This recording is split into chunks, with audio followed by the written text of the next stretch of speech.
Bom dia, meu irmão, bom dia, minha irmã, graça e paz. Passando aqui para deixar um devocional para a nossa meditação, seguindo aí o que temos proposto, a sequência da carta de Paulo a Tito.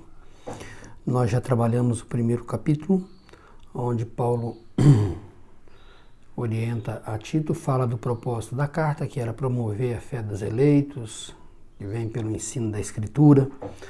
Paulo fala da liderança em Creta, que Tito deveria escolher, eleger, e por que ele deveria fazer isso?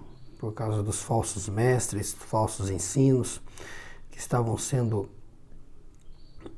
ensinados naquela igreja, rodeando, assediando aquela igreja. Agora Paulo vai abordar a questão do relacionamento na vida comunitária, de como os irmãos devem proceder.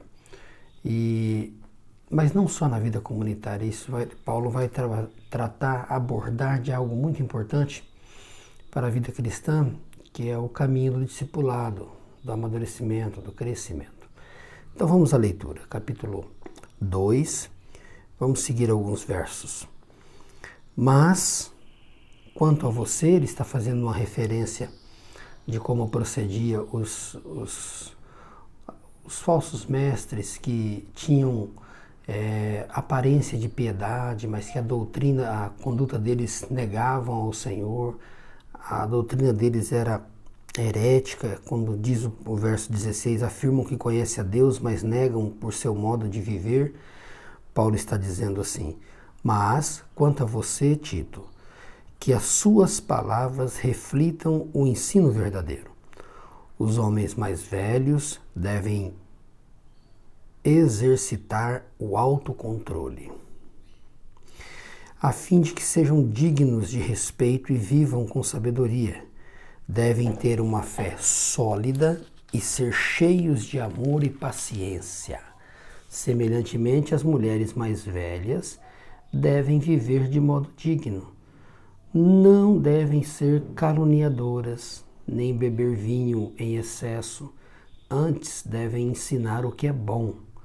Devem instruir as mulheres mais jovens a amar o marido e os filhos, a viver com sabedoria e pureza, a trabalhar no lar, a fazer o bem e a ser submissa ao marido.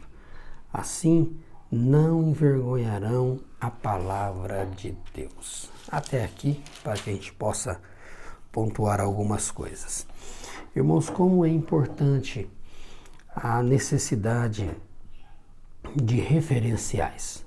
Todos nós precisamos de modelo, todos nós precisamos de referenciais, padrões, né? Nós sabemos que o padrão supremo é o Senhor Jesus, é a palavra de Deus, mas nós precisamos, mesmo no nosso meio cristão, nós precisamos de modelos para que possamos nos espelhar. Quando Paulo diz aos irmãos, sede meus imitadores, porque eu imito a Cristo, ele está propondo um modelo para que os irmãos possam se espelhar. Os irmãos da Tessalônica imitaram Paulo e ao Senhor no sofrimento, né? Então nós precisamos de referenciais. Nós não conseguimos viver sem referenciais. Aqui, Paulo está dizendo a Tito, depois dele escolher a liderança da igreja, contrapor essas pessoas que tinham uma aparência de piedade, Paulo está dizendo: mas quanto a você, que as suas palavras reflitam um ensino verdadeiro. Paulo nos dá o fundamento do discipulado, o fundamento do padrão de vida, que é o ensino verdadeiro. Ele diz: quanto a você, Tito, que as suas palavras, que o seu modo de falar, e podemos até dizer com a sua conduta de vida, reflitam o ensino verdadeiro, reflita a Escritura, reflita de modo exato o que Cristo ensina na palavra. Mas ele prossegue, ele vai dar alguns conselhos a homens, mulheres, jovens, né? Ele vai dizer: os homens, né? os homens mais velhos devem exercitar o autocontrole, a fim de que sejam dignos de respeito e vivam com sabedoria. Ou seja, homens maduros, homens que já alcançaram uma certa idade na fé, devem ter esse autocontrole. Tudo isso, irmãos, é desenvolvido pela graça de Deus por meio da Escritura. A Escritura é o caminho do desenvolvimento cristão, do amadurecimento cristão. Nós precisamos entender que sem a palavra de Deus, sem a Escritura, nós não conseguimos desenvolver o nosso caráter cristão. Ou melhor, o nosso caráter cristão, que é o caráter de Cristo, que é desenvolvido em nossa vida, ele é feito pela palavra de Deus. O domínio próprio, o autocontrole, que é evidente aqui nos homens mais maduros, ele é fruto do Espírito Santo, do trabalhar do Espírito, do caráter de Cristo em nossa vida. Nós não temos autocontrole porque somos autocontrolados, porque temos alguma coisa de bom. Nós sabemos que o domínio próprio, né, o autocontrole, é fruto da ação do Espírito em nossa vida, quando ele está desenvolvendo o caráter de Cristo em nós. Sejam dignos de respeito e vivam com sabedoria. É preciso, já dizia a canção, preciso saber viver. Aqui é aquela pessoa que encontrou na Escritura uma maturidade cristã para, com sabedoria, entender a vida, viver a vida, instruir os outros, viver de maneira equilibrada com autocontrole.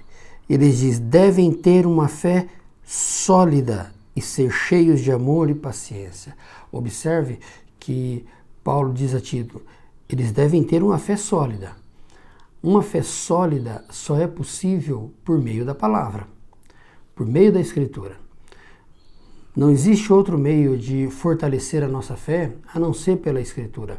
A fé tem fome, diz John Piper, e ela come Bíblia, ela come palavra. A fé se alimenta da Escritura. Portanto, se as pessoas alegam ter muita fé, ter uma fé robusta, mas desprezam a Escritura, eles estão se enganando. É um engano mortífero, porque a verdadeira fé, a robustez de nossa fé, é produzido pela Escritura, pela palavra de Deus. Pela palavra de Deus. É ela que nos leva a uma fé sólida, a uma fé que não se abala, que não se encanta com qualquer vento de doutrina, não. Uma fé solidificada na obra de Cristo, na palavra de Cristo, na pessoa de Deus. E ser cheios de amor e paciência, tudo isso fruto dessa fé sólida.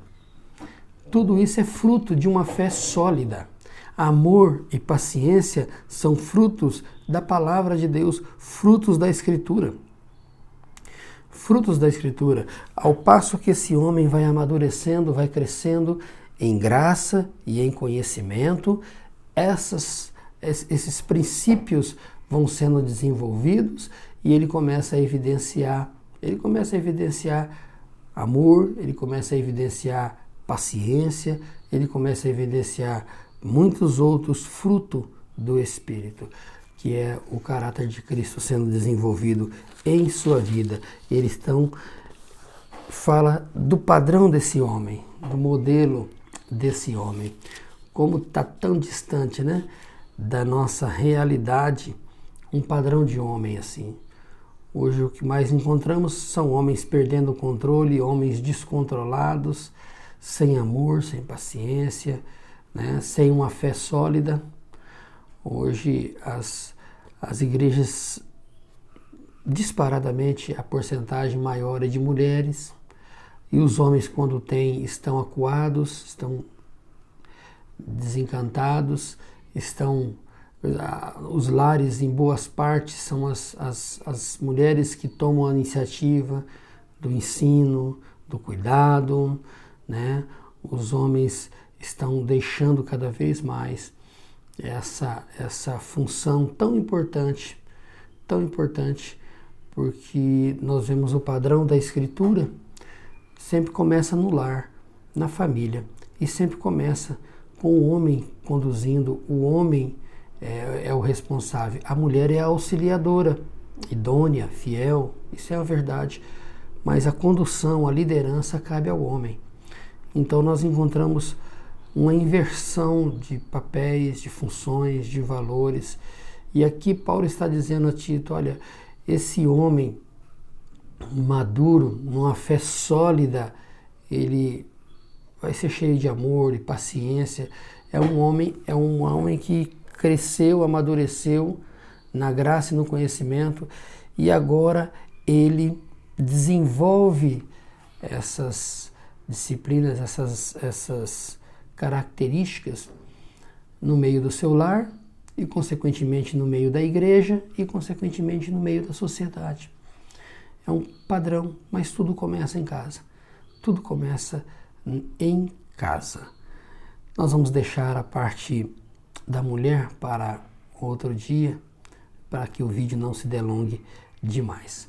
Nós, como homens, devemos pensar em nosso papel, em nossa função dada por Deus, e com graça e pedirmos a Deus, Senhor, que o Senhor nos conceda graça para nos submetermos à sua palavra, que o Senhor nos conceda um quebrantamento para que possamos ser cada vez mais edificados por esta palavra, para que possamos cada vez mais termos essa fé robusta, né, que é revelada em paciência, em amor, que a cada dia o caráter de Cristo possa ser forjado em nós,